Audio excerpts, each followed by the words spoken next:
All right. Hey, good morning, ladies and gentlemen. What I wanted to do is give you a little bit more practice with this idea of electron configurations and just kind of visualizing it or putting it in your brain, kind of how it works. Because on Monday we're going to take some notes, and it's going to get a little, I don't know, not difficult, but it's going to get very vocab heavy. A lot of new words that you guys haven't heard of before. Like we're going to use the word quantum in chemistry, right? Quantum is something that you always hear about in like scientific, like TV shows or all these movies or Star Wars or Star Trek or whatever.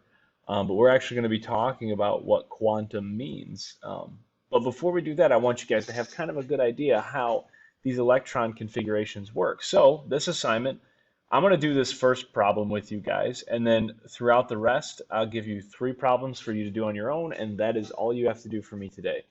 I was really nice. I added our rules over here in a text box, and I added a little boarding house for you guys to reference while you're thinking through this. So let's go ahead and figure this problem out, right? I have element F, which you guys, if you look at the periodic table, and we'll pull that up,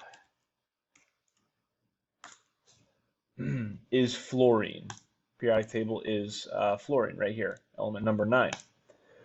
So first thing we need to do is we need to figure out how many electrons do we have to fit into this guy anyways. Well, I just said it's element number 9. And in the neutral atom, right, neutral meaning there's no charge on it, we know that if there's 9 protons in element number 9, there has to be 9 electrons. So let's pull those 9 electrons out just for our sake. 1, 2, 3, 4, 5, 6, 7, 8, and 9. Right there. Okay, so we got all of our electrons we have to place right here. Now we can go ahead and start placing. So we got to remember our rules, right? Our rules. If we were putting these guys in the boarding house, we know we'd start here on the first floor, but we're not in a boarding house. We're on an atom now. So what we need to do is instead of thinking of it as the first floor, I mention it here in your rules, and I say electrons will always go to the lowest available orbital, which that basically means the lowest energy. And if you think about it, the lowest energy is going to be closest to the nucleus. So that is basically like saying our first floor. This first ring, right, here's this gray blob. This gray blob is our nucleus, is where our protons and our neutrons are. And then this ring right outside of it, right, that's like our first floor. That's our first stop, right? That's this floor right here. Okay, cool. So we followed that. Now, next, our rule is we'll always occupy the s orbital, which we did because it's the only available orbital here, right? S. And then we put our second guy here because there's 2 spaces on the first floor, right? That's very true for all atoms. On the first floor, there's 2 spaces, just like so.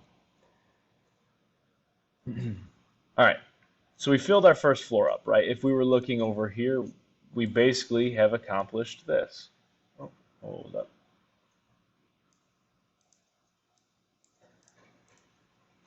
Let me do a little, there we go.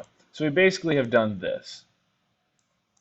Okay, cool, right? That's filled up. Now we have to move up to the next floor, which essentially means the next ring, right? Our next ring.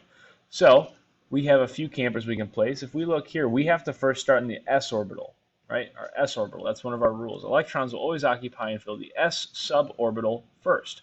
This means they'll always fill the small room first. Now we don't have rooms on the atom. We'll talk about that a little bit later on Monday.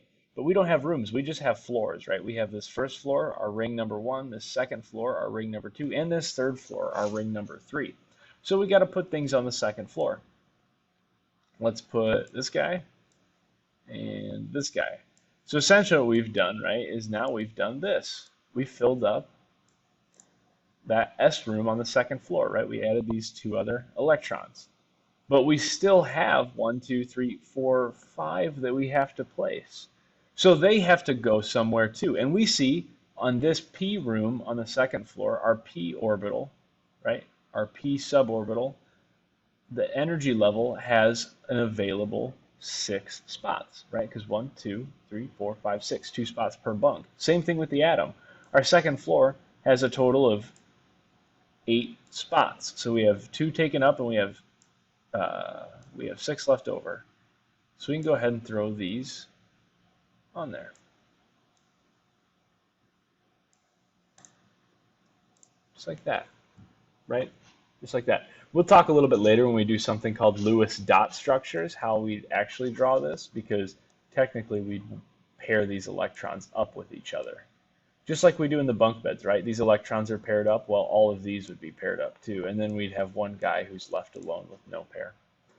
But that's a little much for right now. What I want you guys to do is to focus on this, and then more importantly is work out how to write a manager's code. That's the big thing I need you to take away from today, is how to write a manager's code.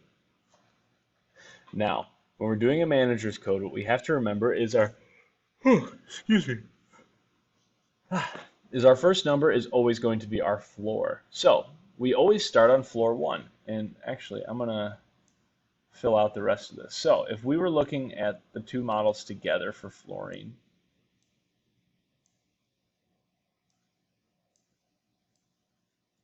I believe this would be fluorine, right? So we have 2, 4, 6, 8, 9. We have 9 electrons here in this model, 9 electrons here in this model. These basically are saying the same exact thing. So if we're doing our manager's code, we have to start with our first floor, of course, right? First floor, which room are we using, or which suborbital is what we'll call them from now on? Which suborbital, S or P? And you guys all by now would have said in chat it would be S, right? Because S is the only one that we have down here. Plus we know we always start with the S orbital. One S, and then we ask ourselves, well, how many campers are there in that S orbital? And we know there's only 2. We can only fit 2 campers in the S orbital, suborbital. All right, next we have to move up a floor, right? Our first floor is done. So now we move up to the next ring where we have our other campers, right? We have our other electrons here. So we know that we go to, right, the second orbital, our second orbital. So we're going to look at 2. Now we have to look at our suborbital, right? Which suborbital are we going to? Of course, like we say in our rules over here, we always start with the S suborbital, which is a small room. You guys were great at this yesterday when we were talking about it in terms of houses. Now we're just putting it into the actual atom, right? So we have our boarding house here, and then we go into our S suborbital, and how many campers do we have? 2, right? Or how many electrons do we have over here? And it's 2 in that suborbital, even though we can't really see it. 2s2. And then finally, we have our second floor, right? 2. Our P suborbital, which would be in the atom, right? P. Caps lock. 2p. And then, how many campers are in that orbital? Well, 1, 2, 3, 4, 5. 1s2p, 1s2, 2s2, 2p5. This codes for a neutral atom of fluorine. All right. Hope there are no other questions. If there are, you guys can always message me. What you're going to do is go through and get these problems sorted out. I know they all say carbon right now, but I'm about to go fix that. So do these 3 problems, and then go ahead and have a wonderful weekend. And I will talk to you guys on Monday. Have a good one.